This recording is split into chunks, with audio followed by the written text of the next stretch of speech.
I will speak about Nigeria, which is the focus of my research.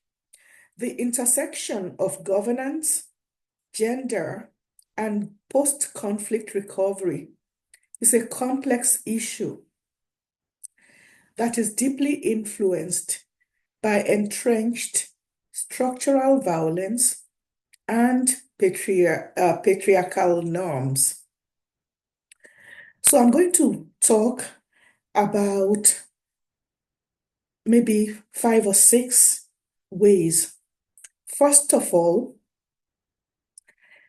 governance and gender. Nigerian governance is suboptimal due to the exclusion and marginalization of women.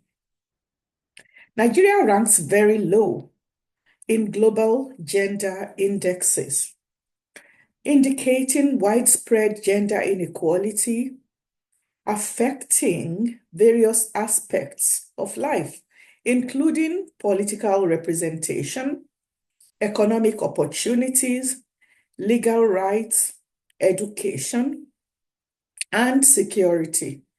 The underrepresentation of women in political positions are seen in the low number of female ministers and the decline in women's representation in the National Assembly exemplifies this exclusion. This situation is partly attributed by me to a patriarchal governance system that considers women primarily as procreators belonging to the private sphere. Good governance, characterized by principles like equity, inclusiveness, and respect for human rights, is lacking in Nigeria. This contributes to the persistence of gender disparities in our dear country. The Ibrahim Index of Governance in Africa uses various metrics, including political power and representation of women, equal rights, civil liberties for women, and laws on violence against women to assess gender equality performance, further linking governance and gender as important elements in a well-functioning democracy. Now, to turn to gender and conflict. Conflict, particularly in the Boko Haram insurgency that we have experienced in Nigeria and the neighboring countries, has had devastating and gendered impacts.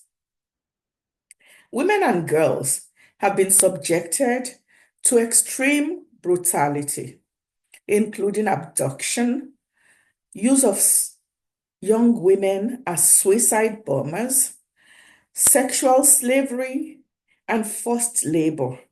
The abduction of the Chibok and Dapchi girls and many other women and girls in Nigeria are significant examples of how conflict exacerbates the vulnerabilities of girls and hinders their access to education.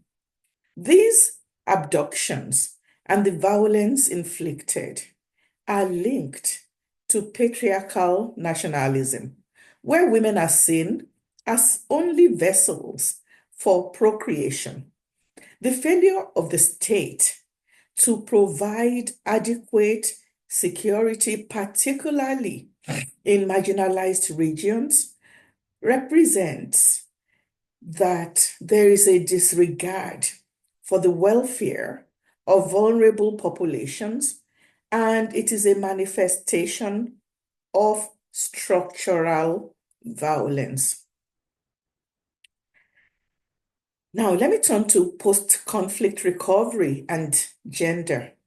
Genuine post-conflict recovery must address this deep-seated and deeply rooted gender inequalities and the impact of structural adjustment, which I will explain a bit subsequently. The lukewarm societal response to the abduction of girls in conflict zones indicates a broader issue where the lives of poor and marginalized Nigerians, particularly women and girls, are undervalued. For effective recovery, there needs to be a redistribution and reorganization of economic, social, and political power in a democratic and inclusive manner. This includes ensuring women's full access to the rights of citizenship and implementing gender-sensitive policies and programs in areas like education and security. Let me now turn to the role of structural violence. The concept of structural violence provides a crucial lens for understanding the interconnectedness of governance, gender, and post-conflict challenges. Structural violence is defined as avoidable harm resulting from social structures and inequalities, and it manifests in various forms, including gender-based discrimination and the state's failure to protect its vulnerable citizens. It leads to the marginalization of women and the poor, making them more susceptible to the impacts of conflict and hindering their ability to participate in post-conflict recovery efforts. The normalization of patriarchy through structural violence limits women's agency and perpetuates their exclusion from governance and decision-making processes. Addressing the root causes of gender inequality and ensuring inclusive governance are therefore essential steps in overcoming structural violence and fostering meaningful and equitable post-conflict recovery. So, a broader context on the intersection of governance, gender, and post-conflict recovery in Nigeria reveals a landscape shaped by significant gender inequality and the pervasive influence of structural violence. Effective post-conflict recovery necessitates a transformation of governance structures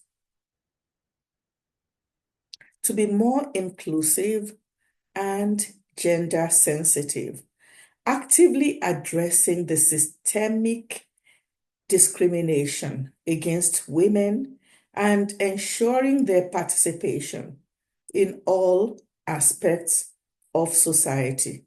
Ignoring gender dimensions in governance and post-conflict efforts will perpetuate inequality and undermine sustainable peace and development. There are several relevant examples that illustrate the intersection of governance, gender, and post-conflict recovery in Nigeria. Regarding gender and governance, there are many examples of the exclusion and marginalization of women in political processes. For instance, despite promises to increase women's representation, the Tinubu administration only nominated 18 women as ministers. Furthermore, there has been a 19% decline in women's representation in the National Assembly between the 9th and 10th assemblies. In the elections for the national legislature, while 10% of over 15,000 candidates were women, only 3% were elected for the Senate and 4% for the House of Representatives. the House of Assembly. This means that Nigerian governance is a paternalistic patriarchal system. I also want to point our attention to the current debacle where Senator Natasha Akpoti-Uduaghan has been suspended from the Senate because she charged that the Senate president sexually harassed her, and she also charged that the change in her sitting position was as a result of retaliation because she rebuffed his attention. And this matter is dragging on and on and on. Senator Natasha has been suspended for 6 months in contravention of the rules of the Senate itself. Now, let me move on and say that the state in Nigeria has a lukewarm and disorganized response to gender issues. And this exemplifies the intersection of gender and governance. Nigeria's low ranking in the global gender indexes, such as being 123rd out of 146 countries on the 2022 Global Gender Gap Index, underscores the widespread gender inequality that affects various sectors and aspects of life, including political representation, economic opportunities, legal rights, education, and security. Concerning conflict and gender, the Boko Haram insurgency in Nigeria and the neighboring countries offers stark examples of the gendered impacts of conflict. Women and girls have been subjected to extreme violence, including, as I said before, abduction, their use as suicide bombers, sexual slavery, and forced labor. So when we see this kind of thing going on and having society respond as if this was normal or question whether even the abductions take place, this heartrending situation exemplifies how gender and conflict are interlinked in ways that have dreadful effect on girls and women. So if we're going to have genuine recovery from conflict, we should also realize that we need to address the structural causes of the problems that we face in Nigeria. What needs to happen includes equitable redistribution of resources and reorganization of economic, social, and political power in a democratic and inclusive manner. So women in Nigeria must be given full access to the rights of citizenship, and Nigeria has to implement gender-sensitive and equitable policies and programs in areas like education and security. So I think that what we need in Nigeria is to put women in the center of all social, political, and economic interactions in a manner that is commensurate with their size in the population.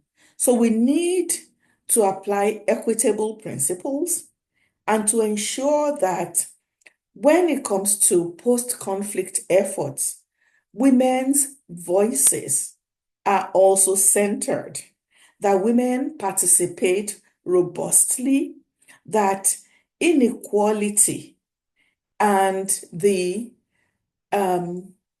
seeming intractability of achieving sustainable peace must be put to an end in the country. It is possible, but it demands focused attention and radical inclusion. Thank you.